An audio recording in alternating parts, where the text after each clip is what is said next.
The country music singer with roots in small-town Illinois. Guess what? He could be playing a backyard near you. It's Drew Baldridge, and he's joining us now via Zoom. Hi, Drew. Thanks so much for being here.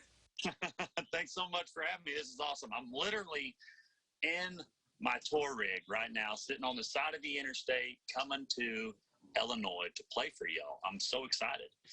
I know you're doing something pretty cool. I know we're all kind of waiting for touring to get back to normal, and fingers crossed that happens by like fall, late summer.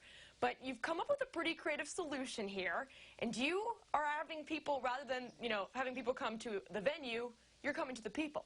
So tell us about this Baldridge and Bonfires tour. I just had this idea last fall. All my shows canceled last year, and I was like, man, I just really miss playing music. Like, I miss it so much. I have not been able to play music. At that moment was like 6 or 7 months. And so I just jumped on social media and I just said, hey, y'all, I miss playing live. Who wants a show in their backyard? Send me a message or a comment. I will hit you back and we will find a way to make this work. And little did we know, we did about 30 of these shows in the fall. And now I posted this again. We were like, hey, all our spring shows are still canceled. Who wants one now? And man, Aaron, we have about 65 of these shows all around the country, from California to New York. And we are literally just coming to people's backyards and setting up and playing for about 75 or 90 minutes. And it has been one of the coolest tours ever. I mean, this week you're hitting Central Illinois, so you're in Tuscola, Champaign. Tonight you're playing Forsyth, you're playing You are from small-town Southern Illinois. I heard that you were actually moving cows in Patoka when you decided you wanted to take your music career in this direction. What is it about the landscape of downstate Illinois that lends itself to country music?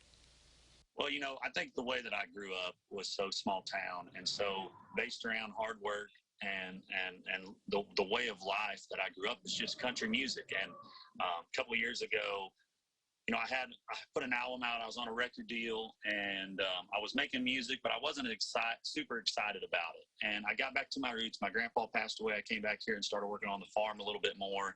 And, my music kind of taken a turn a little bit. And I just started thinking more about life and real stories. And we had a song called Middle of Nowhere Kids that came out right after that, about being from the middle of nowhere and being proud of where you come from. And I'm proud of where I come from. My roots run deep here. I mean, we are third or fourth generation farm here in Southern Illinois.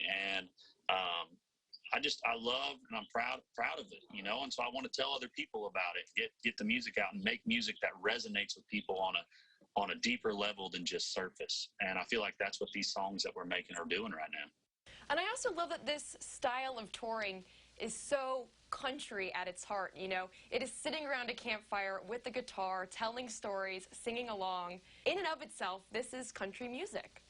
It is, and this is how I started playing music. I mean, it was when I was 17 years old and people were having parties in high school, and I'd show up and they're like, did you bring your guitar? Like, let's sit around the fire and play some songs. And so I would. Every party I went to, I'd bring my guitar and we'd sit around the fire and people would just request stuff and I would try to figure out how to play it. And we still do that on these shows, on these Baldridge and Bonfires tour. I mean, we literally, like tonight when we play, I will have a whole section where I say, tell me what you want to hear, even if it's not my song.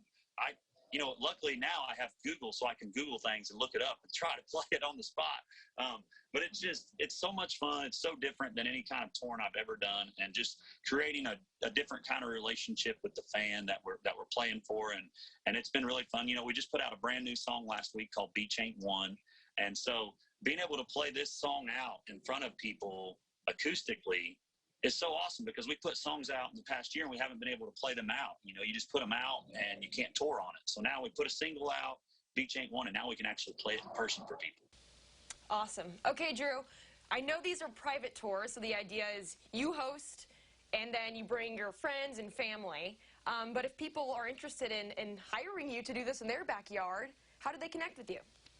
Yeah, so I'm glad you said that. Yeah, all these shows that we're doing are all private. People are just hosting them. They're contacting me, having their family and friends. And so literally, Aaron, I just have people message me on Facebook or Instagram, and I talk to them personally. It's literally me sending the message back and saying, hey, we can do this or we can't do this. We only have a couple more dates open. It's booked up so fast. I feel like just a couple more maybe in June or July. Even saying that, I know my tour manager is going to be so mad at me because he already says, I cannot book anymore, but I love doing this so much that we're going to book as many as we can. Perfect. Well, you know what? I think those little DIY shows are the best way to experience live music.